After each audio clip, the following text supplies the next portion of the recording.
everyone. How you doing? Oh, another beautiful day here in Japan, and I'm so happy to be here and have you here to hear a lesson about photography and get a little bit of life in Japan. Have you ever wondered where everyone goes once they come to Japan if they're a celebrity to go out and eat? Well, recently I had some friends in town and they wanted to go out to eat. And it seems like everybody goes here. Uh, Coldplay, Bruno Mars, whenever they're in town, folks go to this one spot to eat. And it is quite an experience. So now I want to show you guys where I went. This is not where I go all the time for sure at all, but it is quite an experience. It is so cool. So recently, friends came to town and I had them here. And let me just go and show you this whole thing. They were here and it was just so freaking cool. I don't normally eat steak, but maybe like once or twice a year, I'll indulge and have a steak. And this, if you're going to have it once a year, this is the steak to have. This is Wagyu. And this place is called Wagyu Mafia. It is the spot when you come to Tokyo if you want an incredible steak, but you also want an experience. This is the place. Now, check out this steak. Yeah, it is a massive amount of meat, but this is not for one person, of course. No way. This is our group. I was there with my good friends, Holly Robinson, her husband, Holly Robinson, Pete, and just having them all here. They was having a great time. The whole family, Rodney Pete, Holly Robinson Pete had a great time together. Here at this spot, there's the cook in the back, the chef in the back with the mohawk. He's the owner, chef extraordinaire. And when you go here, you get a real experience. They start by showing you this big slab of meat that they're going to make for everybody, steaks galore. This is what we had to eat.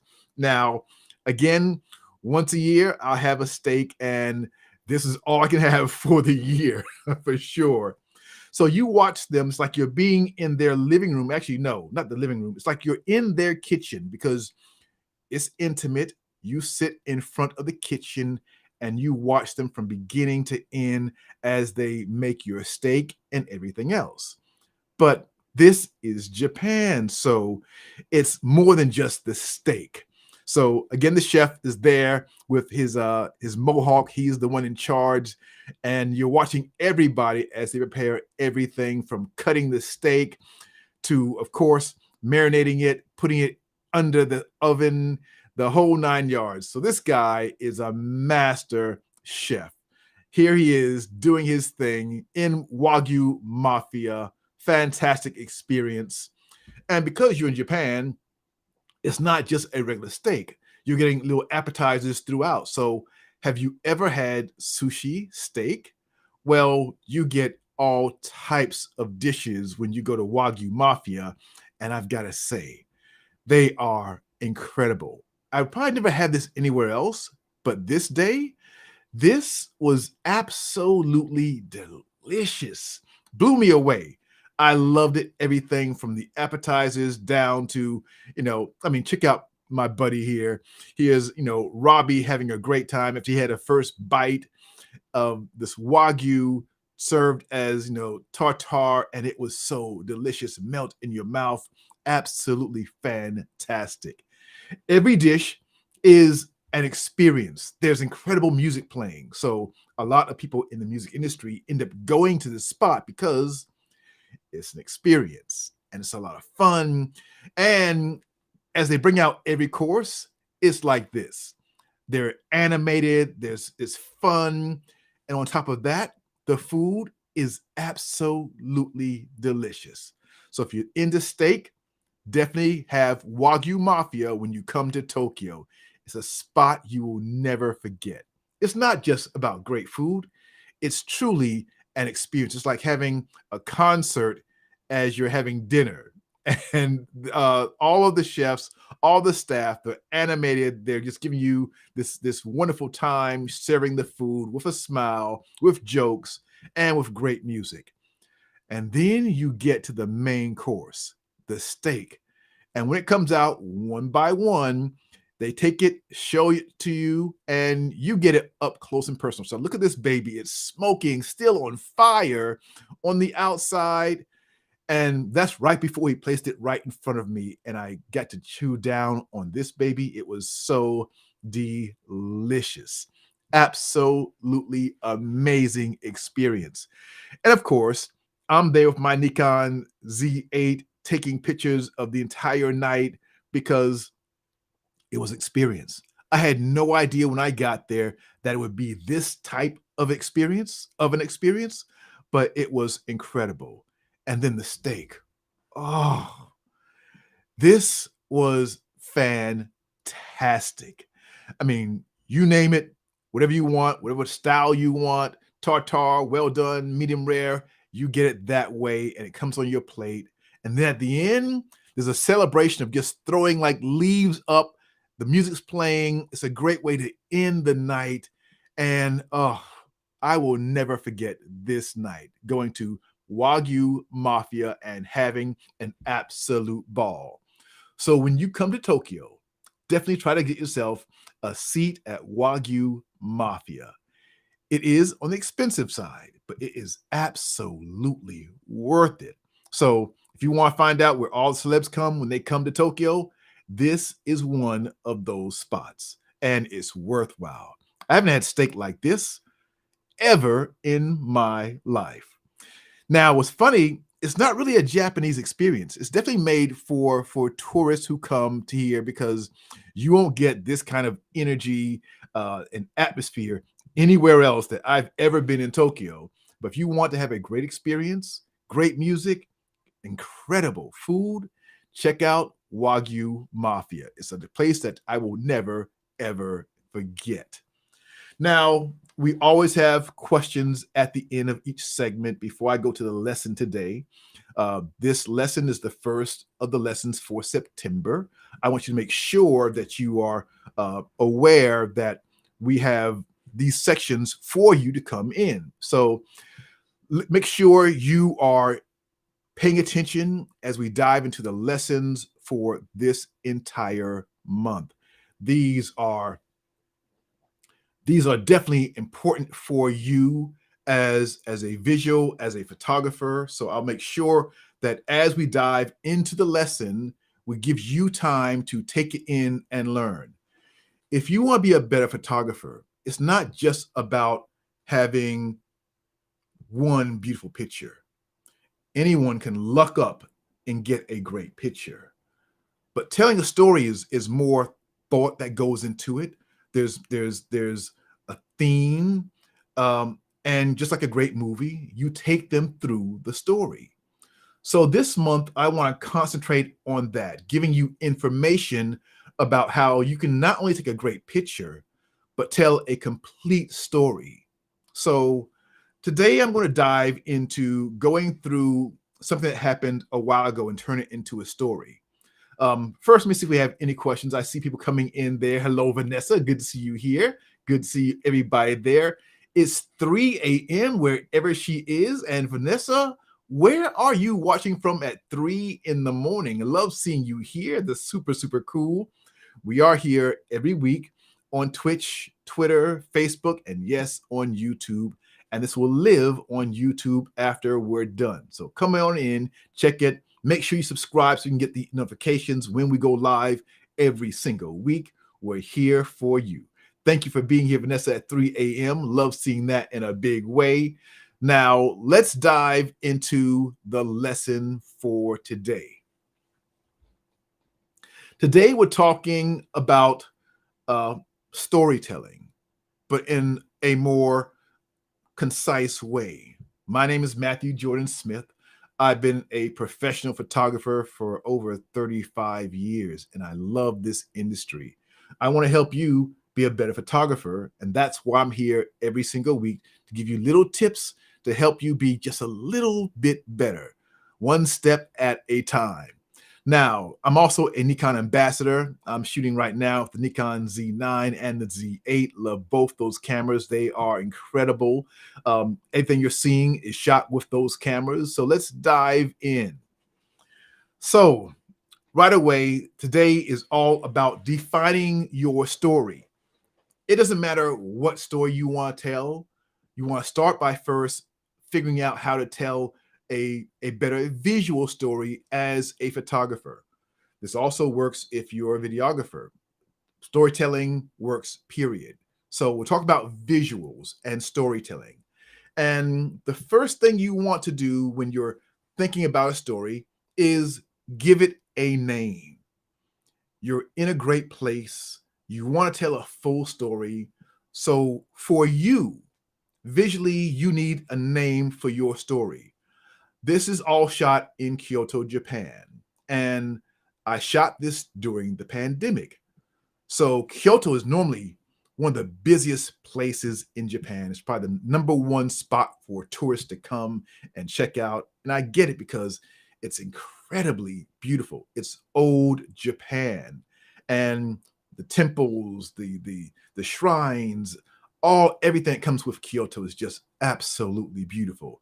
When you come to Japan, you absolutely want to go to Kyoto. But during the pandemic, it was a ghost town. I know we'll never see it like this again. This street is so busy, normally you can't walk down the street.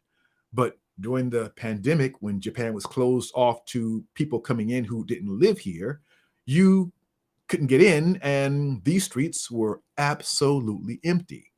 So let's think about the name for this story. I'll usually go through and try to go through several different names and figure out a story title before I'm shooting. So I came up for this one.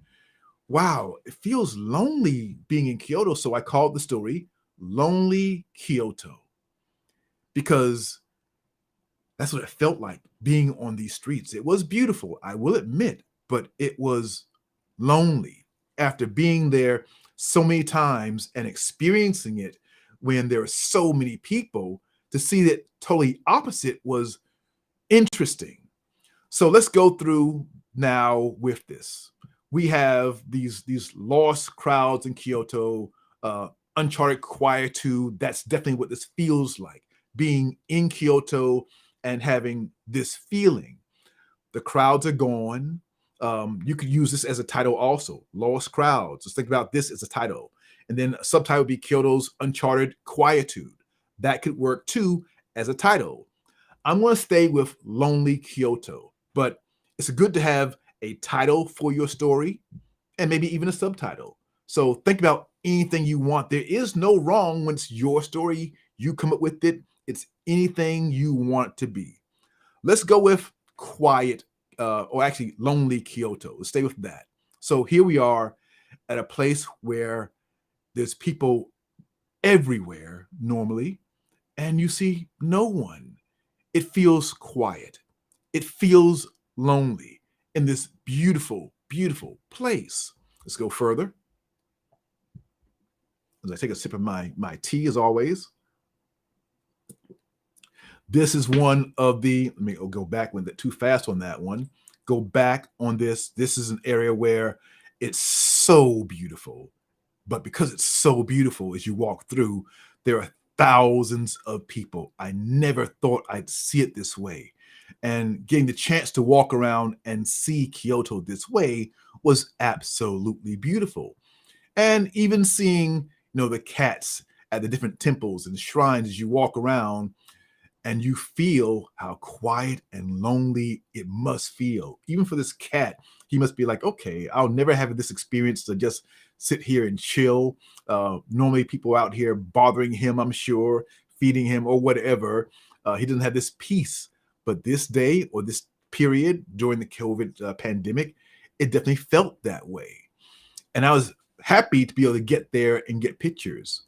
And you did see people. Of course, people live there in Kyoto. So I want to get a sense of the people as well. And I think for the story, it does need a human connection. You do need to show people. The first images were just showing you the sense of place.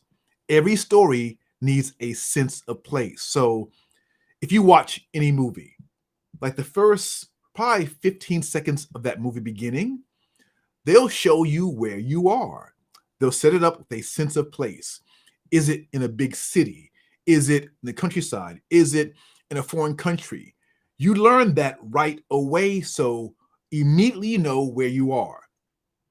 As a photographer, you need that same thing, sense of place. So those first images just showed you Kyoto by itself. But now I want to dive in and show you what it feels to be lonely. So I need that human connection. So here we are, you're seeing one person waiting for a bus, or maybe it's like she looks like she's going to school, a girl waiting for a bus, but it's just one person. So I'm looking for people, one person or two people by themselves in a place that's normally thousands of people walking around. And this day, to see this one person there, I'm like, wow, it does feel lonely. And here we are, one person again about to enter a shrine and praying before she enters.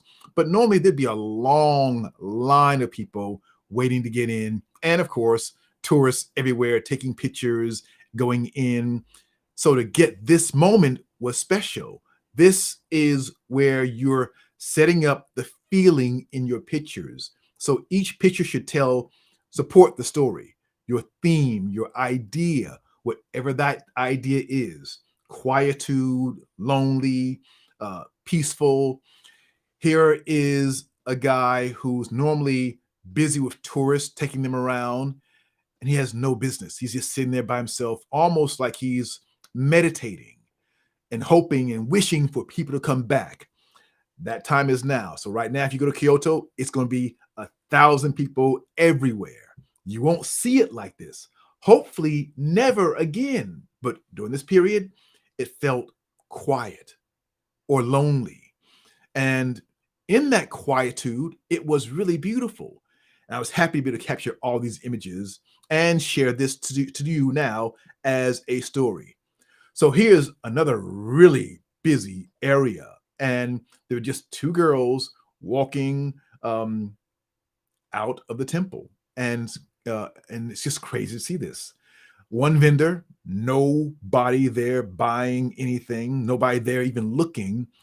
Now I'm sure he is overrun with business left and right. But it was weird to see this moment, knowing what it normally is, what it is right now. So this is the quietude. This is the lonely feeling for Kyoto and probably every big tourist city during the pandemic. So this is my version of lonely Kyoto. This riverbank there in Kyoto is also a spot that's, packed with people all the time. One person by herself looking out toward the river. Beautiful to see it this way. But again, all of this is about this time. So I'm going to show two pictures now. People walking across this very famous bridge in Kyoto, where it's normally, again, hundreds of people, which I've seen several times as I go to Kyoto or this bridge. So see, just two people felt weird. See that one person on the bridge looking out, it had to feel eerie and definitely a bit lonely, but beautiful as well. And it helps this story. So when you're telling a story, make sure you give people tight shots, pull back shots. This is probably one of the most famous areas in Kyoto. Well, there's so many really famous spots, but this is the bamboo forest. I've been many times here, and I've wished that there was nobody there so I can get a picture like this so many times. But to go back and see it like this felt really odd. If you look down at the very end, you'll see this girl, and she's just there taking a picture. So on each side, there's bamboo as far as you can see. And then this little row, people walk down, and it's packed with tourists all the time. But this day, it was so quiet and lonely being there. You can do yoga if you want to right there. I saw somebody doing yoga in the middle, but this girl was bending down, taking a picture, and like, what is she taking a picture of? So as I got closer, I could see on the path, because there's no people walking around, there were spider webs everywhere. They could, because there's no traffic, there was room for nature to take over Kyoto. And where there's thousands of people, there's room for spiders to make their own web across that main area. That's how empty Kyoto was during the pandemic. Kind of crazy to see and experience all of that, but beautiful to be able to document, because I know we'll never see it like this again, ever. But I have these images for this story, Lonely Kyoto, and I think it make a great story. So this is my version of Lonely Kyoto. When you have a story, you want to make sure that you have all the elements for your story. This entire month, I'm going to dive deeper into storytelling and show you different ways with different types of stories, how to set it up, how to put together, and at the end, how to go through, edit your story, and present the story. All that will happen during this month of September. So let's dive back into this. And you find out all this also in my course that I teach every single month, photography lighting course. Yes, it's a lighting course, but we go through so much more because I want you to thrive as a photographer. That's why I have the course for you. So all the images now will show you different ways of seeing Lonely Kyoto. In this one, there's a picture on the left and the right. And I want you to notice how it feels different seeing a person there. That human connection is an important, integral part of telling the story. Showing the space by itself is great, but I want to make sure I show it with a person there, so we feel that connection to the story. I think every great story needs that human connection in some way, so it feels like people are there. That way, your audience, people, can relate to what it would feel like if they were there as well. This is, again, my version of Lonely Kyoto, and having the person in the image does make a big difference. I like seeing people also. It gives you a sense of scale, for how big an area is. Without the people, you kind of miss that a little bit unless you're there in person. But for the viewer, we know the size of a person, and you're going to get a feel for everything, for the space, for movement, all of these things in a story. Speaking of movement, that's also important when you're telling a story. And also, what's super important for every story is to have a hero, like a movie. In many American movies, there is a hero in the movie. And with your story for photography, you also need a hero. So let me ask you a question now. What's the hero of this story, Lonely Kyoto? The hero actually is the feeling of loneliness. The feeling can be the hero in the story. So with like any story, you have a hero, and then you have co-stars. The co-star for this story, believe it or not, is actually the city of Kyoto itself.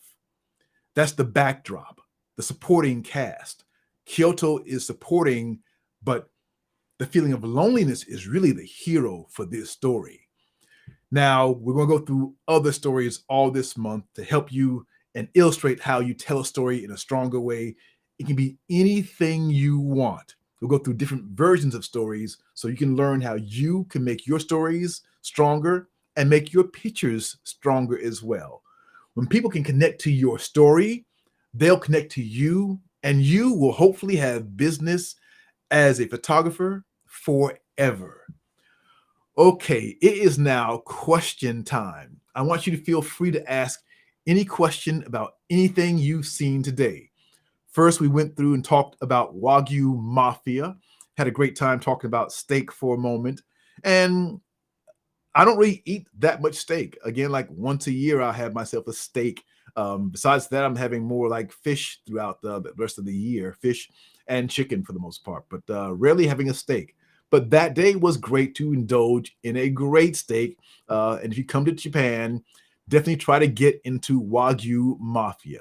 It is pricey, but you will get your money's worth for sure going to Wagyu Mafia. Today's lesson is all about storytelling and how you go about the first stages of telling a story. We'll do that all this month, help you tell better visual stories. So come back every week this time, check it out. Make sure you subscribe to the YouTube. I'm Matthew Jordan Smith, here to help you become a better photographer. If you want to learn more about that in depth and join me, join Photography Lighting course. Every month, I'm here to help you become better as a photographer. But you can also sign up with going to Photography Lighting course and learn how you can be better at lighting and how to be better at making your pictures come to life and have a career as a photographer. You can use that QR code right there to join right now and be a part of Photography Lighting course. All right, everyone. Thank you for being here. Thank you for letting me share the joy of photography and share a little bit about life being in Tokyo. I'll be back again next week with more stories and more lessons. All right, everyone. Thank you again for your time. Good seeing you here. I look forward to seeing you next week. Bye, everyone.